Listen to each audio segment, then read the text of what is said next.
Zee 24 तास एक पाऊल पुढे।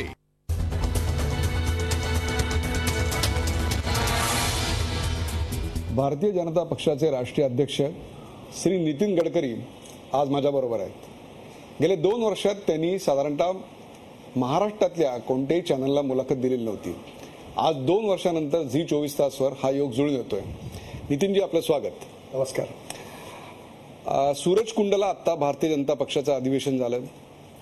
त्या अधिवेशनावर अशी टीका झालेली आहे की त्याच्यामध्ये कोणत्याही प्रकारचा उत्साह दिसत नव्हता, विचारांना एक दिशा नव्हती। खरं तर देश ज्या एका मोठ्या प्रचंड अशा संकटातनं जातोय की एक प्रचंड मोठी संधी भारतीय जनता पक्षाला उपलब्ध होती, ती भारतीय जनता पक्षाने गमावली। काय सांगाल आपण? मला तुमची प्रतिक्रिया ऐकून आश्चर्य वाटलं। जे राष्ट्रीय परिषद आणि कार्यकारिणीत सहभागी झाले ते अति उत्साहाने गेले। पुढल्या कार्यक्रमाची, राजनीतिक कार्यक्रमाची आणि वैचारिक दिशा निश्चित झाली।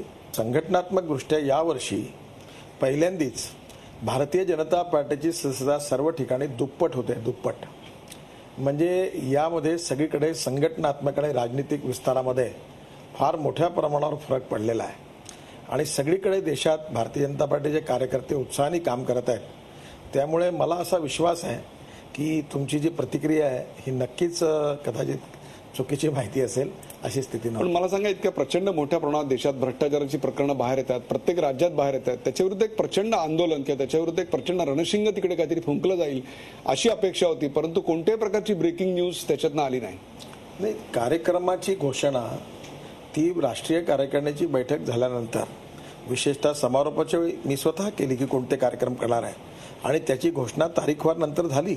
आता भ्रष्टाचाराच्या मुद्द्यावर सगळ्या राज्यात या येत्या 8-10 दिवसात सर्व ठिकाणी वर्कशॉप सुरू आहे आणि जे भाषण देणारे राज्यातले नेते आहेत त्यांचं प्रशिक्षण, ट्रेनिंग, त्यांनी काय बोललं पाहिजे ते सुरू आहे आणि यानंतर पार्लमेंटचं सेशन सुरू होईस्तोवर मधल्या काळामध्ये संपूर्ण देशभर देश बचाव, भ्रष्टाचार मिटाव आणि महागाई हटाव हे अभियान खूप जोरात सुरू झालेलं आहे आणि सगळ्या ठिकाणी रॅलीज सुरू आहेत। विरोधी पक्ष केंद्रात काय किंवा ज्या ज्या ठिकाणी काँग्रेसची सत्ता आहे आणि भारतीय जनता पक्ष विरोधात आहे त्या ठिकाणी प्रचंड मोठ्या प्रमाणावर सक्षमपणे येत नाही पुढे।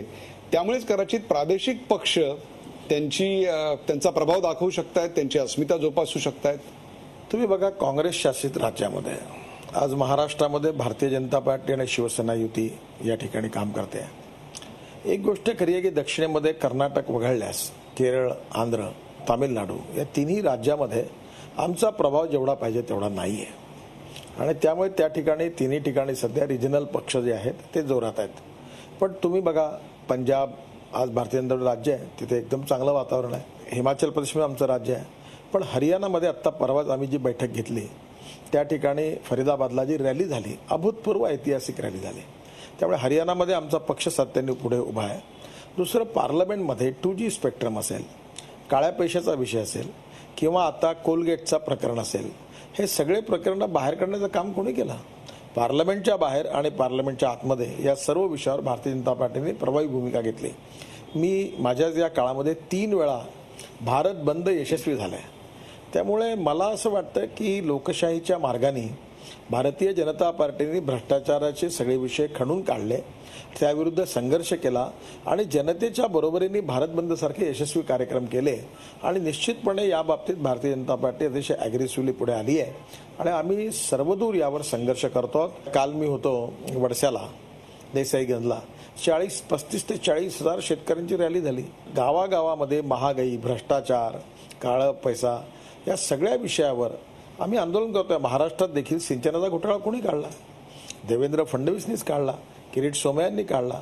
त्यामुळे भारतीय जनता पार्टी राज्यस्तरावरचा भ्रष्टाचार असेल, केंद्र स्तरावरचा भ्रष्टाचार असेल, कोलगेट हा घोटाळा आमचे खासदार हंसराज अहिर यांनी काढला, त्यांना प्रकाश जावडेकरांनी मदत केली। 2G स्पेक्ट्रम आम्ही काढला।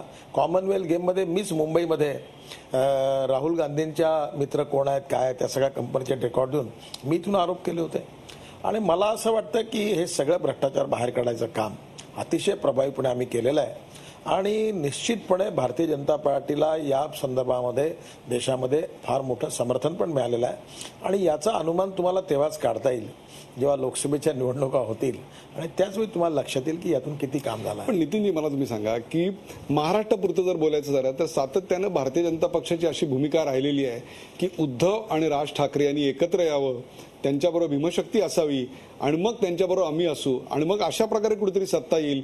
100% भाजप हे जे तुम्ही दिल्लीत धोरण आखलेलं होतं ते 100% महाराष्ट्र असं का धोरण नाही? सगळ्यांना एकत्र घ्यायची भूमिका आता का घेत आहे? त्यात पक्षाचं कुठेतरी नुकसान नाही होत आहे? महाराष्ट्राची जी राजनीतिक स्थिती आहे आणि ज्यावेळी शिवसेना आणि भारतीय जनता पार्टीमध्ये युती झाली तेव्हा आम्ही दोघांनी मिळून महाराष्ट्रामध्ये 1995 साली आपलं राज्य आणलं आणि स्वाभाविकपणे काँग्रेस आणि राष्ट्रवादी काँग्रेस एकत्र येऊन लढतात.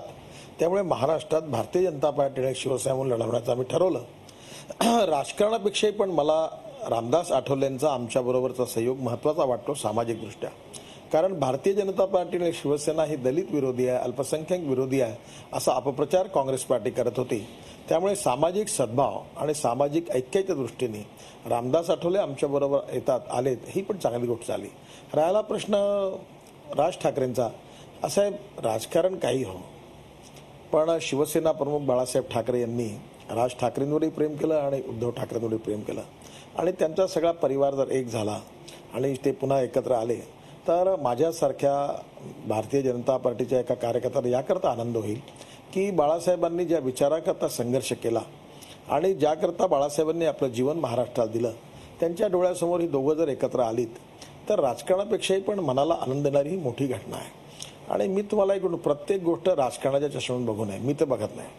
म्हणजे उद्धव आणि राज ठाकरे यांच्या एकत्र येण्याकडे तुम्ही राजकारण म्हणून बघत नाही? पहिल्यांदा मला असं वाटतं की मी बाळासाहेबांचा खूप चाहता आहे आणि मला प्रामाणिकपणे असं वाटतं की बाळासाहेबांच्या आजच्या या स्थितीमध्ये जेव्हा उद्धव आणि राज एकत्र येतील तर निश्चितपणे बाळासाहेबांना जो आनंद होणार आहे तो खूप होईल आणि हे झालं तर नथिंग लाईक दॅट. त्यामुळे प्रत्येक गोष्ट राजकारणात कोण कोणाशी भांडतं, कोणाची घरं तुटतात, अशा प्रकारचं राजकारण करू नये. उद्या अजित पवारांचं आणि शरद पवारांचं भांडण होईल, मग एनसीपी तुटेल, मग आम्हाला चान्स मिळेल, अशा प्रकारचं राजकारण करू नये. राजकारण हे विचाराचं करावं, राजकारण हे झी 24 तास एक पाऊल पुढे.